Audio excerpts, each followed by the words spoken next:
Hello student, welcome to my channel. तो जैसे कि हम पढ़ रहे थे भारतीय संविधान का भाग 5, तो हम आगे के आर्टिकल्स के बारे में बात करेंगे। ठीक, आर्टिकल 74 में क्या दिया गया इसके बारे में बात करते हैं। मंत्री परिषद द्वारा राष्ट्रपति को सलाह। एक मंत्री परिषद बनाई जाती है जो राष्ट्रपति को क्या देती है, सलाह देती है। ठीक, और राष्ट्रपति को वो सलाह माननी पड़ती है, अनिवार्य होता है। वो सलाह को मान सकता है, वो सलाह को जो कहते हैं ये कर सकता है कि हम इस चीज पर दोबारा चर्चा कर सकते हैं, बट वो ऐसा नहीं कर सकता कि अगर मंत्रिपरिषद ने कह दिया कि ये होना है तो राष्ट्रपति जो है इसको नकार नहीं सकता। ठीक, तो पीएम की अध्यक्षता के मंत्रिपरिषद को तैयार किया जाता है। पीएम की अध्यक्षता में से जो कुछ अध्यक्ष होते हैं उनमें से मंत्रिपरिषद को तैयार करा जाता है सलाह देने के लिए। ठीक, राष्ट्रपति सलाह देने के अनुसार कार्य करेगा। राष्ट्रपति सलाह के अनुसार कार्य करेगा, पर यह अनिवार्य है कि वो सलाह के अनुसार कार्य करेगा। अगर उसको जरा सा भी सही नहीं लगता है उस सलाह में, तो वो ये कह सकते हैं कि इस पॉइंट पर दोबारा चर्चा की जाए या दोबारा बात करी जाए इस बात को। तो इतना वो कर सकते हैं, पर इसको ऐसा नहीं कर सकते वो इस सलाह को माने नहीं। ठीक, मंत्रिपरिषद द्वारा दी गई सलाह की जांच नहीं होगी।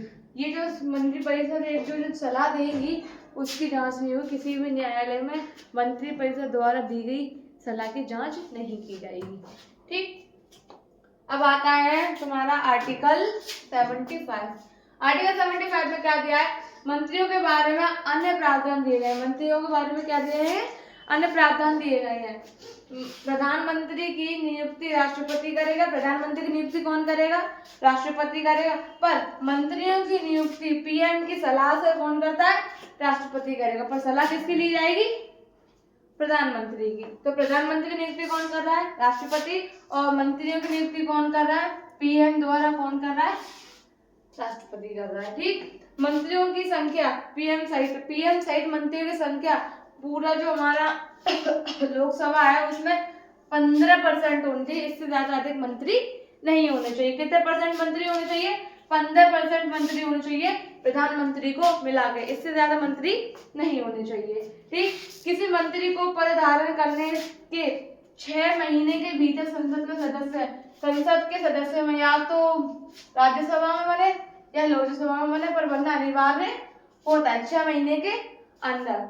नेक्स्ट आता है हमारा आर्टिकल 76। आर्टिकल 76 में क्या दे रखा है, तो भारत का महान्यायवादी, इसमें क्या करा जाता है, भारत के महान्यायवादी को निर्वाचन किया जाता है। तो इसका निर्वाचन कौन करता है, नियुक्ति कौन करता है, नियुक्ति राष्ट्रपति भारत के महान्यायवादी को नियुक्ति करते हैं, जो सर्वोच्च कानूनी अधिकारी होता है। कौन होता है, सर्वोच्च कानूनी अधिकारी होता है। सबसे बड़ा कानूनी अधिकारी कौन होता है, महान्यायवादी।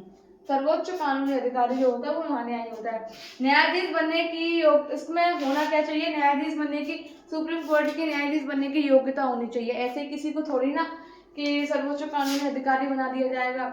कुछ उनमें टैलेंट होना चाहिए, कुछ योग्यताएं होनी चाहिए। तो योग्यता क्या होनी चाहिए, सुप्रीम कोर्ट के न्यायाधीश बनने की योग्यता होनी चाहिए, जज बनने की योग्यता होनी।